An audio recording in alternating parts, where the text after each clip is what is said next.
할렐루야. 오늘은 4월 30일 화요일입니다. 오늘도 정시 매일 예배 함께 하신 성도님들 한 분 한 분 사랑하고 축복합니다. 다 같이 사도신경으로 우리의 신앙을 고백하며 예배의 자리로 나가겠습니다. 전능하사 천지를 만드신 하나님 아버지를 내가 믿사오며 그 외아들 우리 주 예수 그리스도를 믿사오니 이는 성령으로 잉태하사 동정녀 마리아에게 나시고 본디오 빌라도에게 고난을 받으사 십자가에 못 박혀 죽으시고 장사한 지 사흘 만에 죽은 자 가운데서 다시 살아나시며 하늘에 오르사 전능하신 하나님 우편에 앉아 계시다가 저리로서 산 자와 죽은 자를 심판하러 오시리라. 성령을 믿사오며 거룩한 공예와 성도가 서로 교통하는 것과 죄를 사하여 주시는 것과 몸이 다시 사는 것과 영원히 사는 것을 믿사옵나이다. 아멘. 다 같이 찬송가 263장 이 세상 험하고 우리 함께 찬송하겠습니다.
오늘 우리에게 주시는 하나님의 말씀은 열왕기상 11장 26절에서 43절까지의 말씀입니다. 함께 받들어 읽겠습니다. 솔로몬의 신하 느밧의 아들 여로보암이 또한 손을 들어 왕을 대적하였으니 그는 에브라임 족속의 스레다 사람이요 그의 어머니의 이름은 수루아인이 과부더라.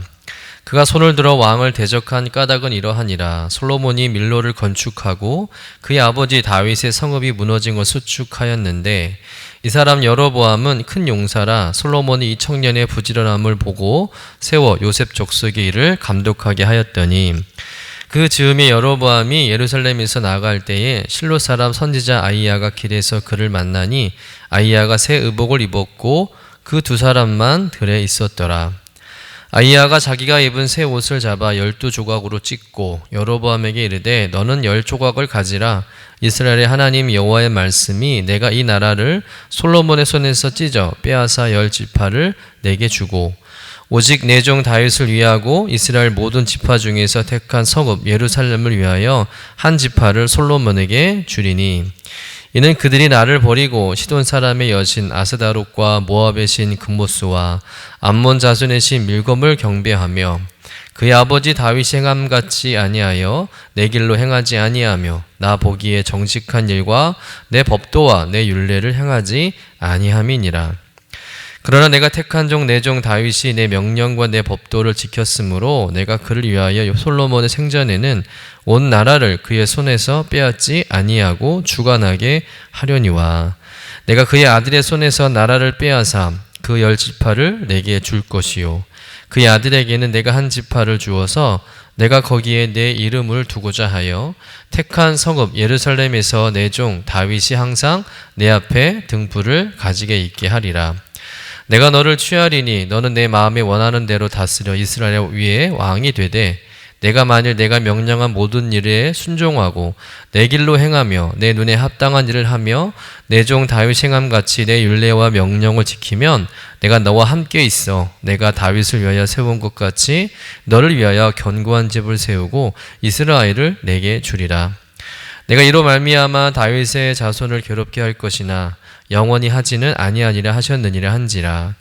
이러므로 솔로몬이 여로보암을 죽이려 하매 여로보암이 일어나 애굽으로 도망하여 애굽 왕 시삭에게 이르러 솔로몬이 죽기까지 애굽에 있으니라. 솔로몬의 남은 사적과 그의 행한 모든 일과 그의 지혜는 솔로몬의 실록에 기록되지 아니하였느냐. 솔로몬이 예루살렘에서 온 이스라엘을 다스린 날수가 40년이라. 솔로몬이 그의 조상들과 함께 잠에 그의 아버지 다윗의 성읍에 장사되고 그의 아들 르호보암이 대신하여 왕이 되니라. 이는 하나님의 말씀입니다. 아멘.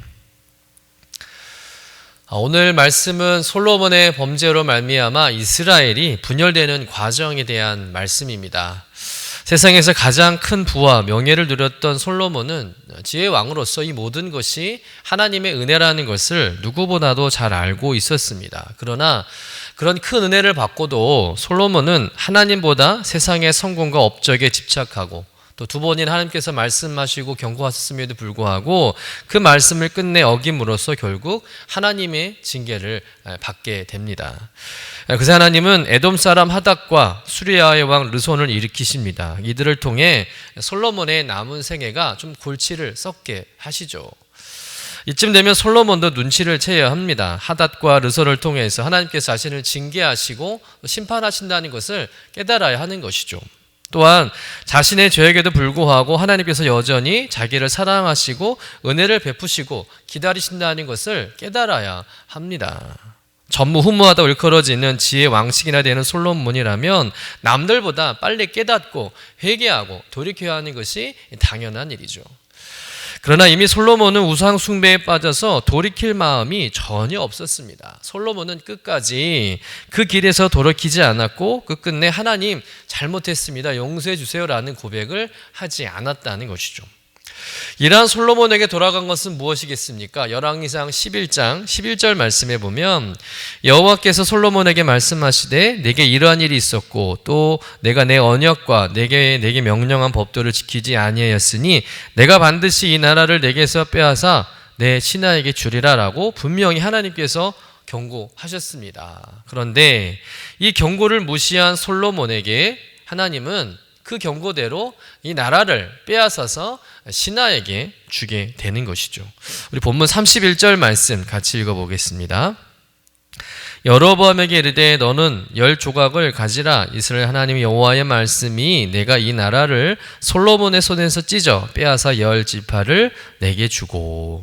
하나님은 여로보암을 준비하셔서 솔로몬을 대적하게 하시고 마침내 이스라엘을 둘로 쪼개서 그 한쪽을, 그것도 10지파를 여로보암에게 주십니다. 그렇다면 여로보암은 어떤 사람이었기에 하나님께서 여로보암을 택하시고 그에게 10지파를 주신 것일까요? 우리 본문 26절과 28절 말씀을 같이 읽어보겠습니다. 솔로몬의 신하 느밧의 아들 여로보암이 또한 손을 들어 왕을 대적하였으니 그는 에브라임 족속인 스레다 사람이요 그의 어머니 이름은 수르아인이 과부더라. 28절 말씀입니다. 이 사람 여로보암은 큰 용사라. 솔로몬이 이 청년의 부지런함을 보고 세워 요셉 족속의 일을 감독하게 하였더니. 자, 이 말씀에 근거하면 여로보암은 에브라임 출신이고 또 솔로몬의 신하라는 것을 알 수가 있습니다. 이 여로보암이 속한 에브라임 지파는 어찌 보면 이스라엘 지파 중에서 강한 지파에 속하죠. 인구수도 많고 또 이스라엘 대표하는 지파입니다. 우리가 잘 아는 여호수아가 이 지파 출신이죠. 또한 종교적 영향력도 컸습니다. 왜냐하면 에브라임 지파 땅에 예루살렘 성전 이전에 예배 중심지였던 실로가 있었기 때문입니다. 그렇기 때문에 이 에브라임 지파는 다윗 왕가인 유다 지파의 잠재적인 경쟁 지파였던 거예요. 그런데 여로보암은 오늘 본문에서 말하듯 이런 에브라임 지파에서 큰 용사였다라고 말하고 있습니다. 큰 용사란 문자 그대로 전투에 능한 용장이라는 말도 있겠지만 에브라임 지파에 유력한 차세대 지도자라는 거예요. 더 나아가서는 이스라엘을 대표할 수 있는 지도자의 가능성을 가진 사람이라는 것입니다. 그런데 솔로몬이 이 대대적인 건축 공사를 벌였을 때 여로보암의 성실함과 부지런함을 보고 감독자로 발탁했다는 거예요. 그만큼 뛰어난 그런 능력을 가진 사람이었다는 겁니다. 그런 리더십이 있었다는 것이죠. 그런 어느 날 여로보암에게 선자 아히야가 다가와서 하나님의 말씀을 전하는 거예요. 자신이 입었던 새 옷을 12조각으로 찢은 후에 여로보암에게 10조각을 취하라고 합니다. 그리고 오늘 그 표징을 해석해 주죠. 그것은 하나님이 이 나라를 솔로몬의 손에서 빼앗아 10지파를 여로보암에게 주고 나머지 지파, 유다 지파와 베냐민 지파만 다윗과의 언약 때문에 솔로몬에게 남겨주겠다는 겁니다. 당시 베냐민 지파는 너무 약해서 유다 지파 안에 있었기 때문에 한 지파로 본 것이죠. 그러면서 그 이유를 이제 설명해 주죠. 바로 솔로몬이 하나님을 버리고 우상을 숭배하고 하나님께 불순종했기 때문이라는 것입니다. 결국 이 솔로몬의 죄로 인해 하나님 말씀대로 나라가 둘로 쪼개지는 심판을 받게 된 것입니다. 이 모든 사실을 이제 솔로몬도 알게 되죠. 그렇다면 솔로몬이 어떻게 행동해야 하겠습니까? 아직은 나라가 둘로 쪼개진 상황은 아니에요. 하나님께서도 솔로몬의 생전에는 이런 일이 일어나지 않도록 하시겠다 말씀하셨습니다. 여러분, 하나님께 선지자를 통해서 여로보암에게 이러이러한 일을 있을 거라 말씀한 상황이라는 거예요. 그러면 솔로몬이 일말의 양심과 믿음이 있었더라면, 생각이 있었더라면 지금이라도 하나님께 엎드려서 죄를 고백하고 용서를 구해야 한다는 것입니다. 비록 늦긴 했지만 이제라도 하나님께 자신의 죄를 회개하고 하나님의 자비를 구하면 혹시 하나님이 없던 일로 할 수도 있는 것이죠. 그런데 솔로몬은 전혀 회개하지 않는다는 거예요. 반성하고 뉘치는 자세가 없습니다. 오히려 더 완악해지고 있다는 것입니다. 이 솔로몬이 분해서 가만히 있지를 못해요. 결국 하나님이 택하신 여로보암을 죽이려고 합니다. 우리 본문 40절 말씀 같이 읽어보겠습니다. 이러므로 솔로몬이 여로보암을 죽이려 하매 여로보암이 일어나 애굽으로 도망하여 애굽 왕 시삭에게 이르러 솔로몬이 죽기까지 애굽에 있으니라. 왕인 솔로몬이 신하인 여로보암을 죽이려고 혈안이 되었습니다. 결국 여로보암은 솔로몬을 피해 애굽으로 도망치게 됩니다. 여러분, 이 장면을 보고 어떤 것이 생각나지 않습니까? 바로 사울왕과 다윗의 일이죠. 솔로몬은 한 지파, 여로보암은 10지파. 사울은 천천히요, 다윗은 만만이라. 10배 차이가 나는 노래를 들었던 사울이 악신이 들려서 다윗을 시기함으로 죽이려고 하지 않습니까? 다윗이야말로 이스라엘을 구한 영웅이고 또 사울에겐 충성스러운 신하인데 사울은 다윗이 자신을 죽이고 이스라엘 왕이 될까 두려워서 다윗을 죽이려고 모든 방법과 수단을 동원합니다. 여러분, 사울이 다윗을 죽이려 했던 모습, 오늘 솔로몬과 여로보암의 관계에서 그대로 똑같이 보여주고 있다는 거예요. 그런데 여러분, 사울에게 왜 그런 일이 일어났습니까? 사울이 하나님께 불순종했기 때문이죠. 자신을 자랑하는 교만함이 있었기 때문입니다. 자신의 죄에 대해서 회개하기는커녕 계속해서 변명하고 자기 합리화를 늘어놓는 것이죠.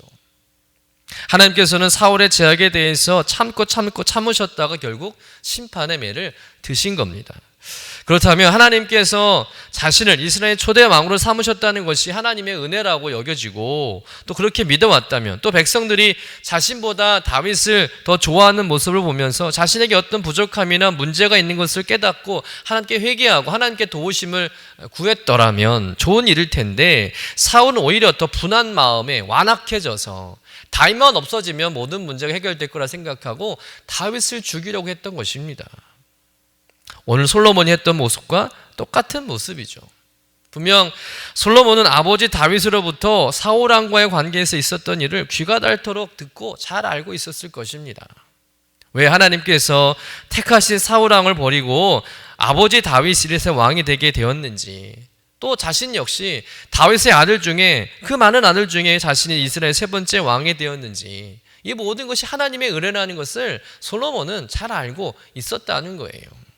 그렇다면 지금 솔로몬이 정상적인 사고와 생각과 마음과 믿음을 가지고 있었다면 정신이 번쩍 들어야 되는 거죠.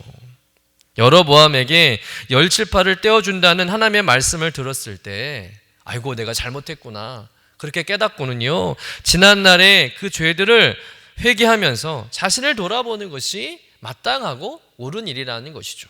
그런데 솔로몬은 하나님께서 선지 아히야를 통해 여로보암을 택하시고 또 나라의 대부분을 떼어준다는 이야기를 듣자마자 이성을 잃고는요, 하나님께서 택하신 여로보암을 죽이려고 했다는 것이죠. 전혀 반성하는 것이 없습니다. 삶에 자각이 없는 것이죠.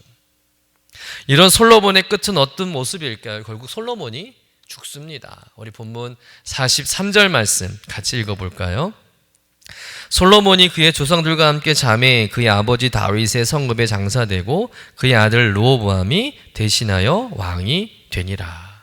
여러분, 여로보암이 죽지 않고요, 누가 먼저 죽습니까? 솔로몬이 먼저 죽는다는 거예요. 솔로몬은 왕이었고 또 왕으로서 신하 하나를 죽이는 일이 그리 힘든 일이 아닌 그런 시대고 상황이었음에도 불구하고 솔로몬은 여로보암을 죽이지 못했다는 것이죠. 오히려 자신이 먼저 죽었다는 겁니다. 여러분, 솔로몬이 죽는 모습까지도 사울과 닮지 않았습니까? 다윗을 그렇게 죽이려 했던 사울이 먼저 죽잖아요. 당시 왕이 누군가를 죽이려 마음먹었다면 이미 죽은 것이나 마찬가지입니다. 그런데 사울은 다윗의 털끝 하나 건드리지 못하죠. 오히려 블레셋과의 전쟁에서 패하여 도망치다가 결국 사울은 자신의 아들들과 함께 비참하게 죽게 됩니다. 사울의 말년이 불행하게 끝났다는 것이죠. 솔로몬도 보세요. 비록 그의 조상들과 함께 다윗의 성읍에 장사되었다고는 하지만 어느 누구도 그의 죽음에 대해 슬퍼하거나 안타까워하지 않았다는 겁니다.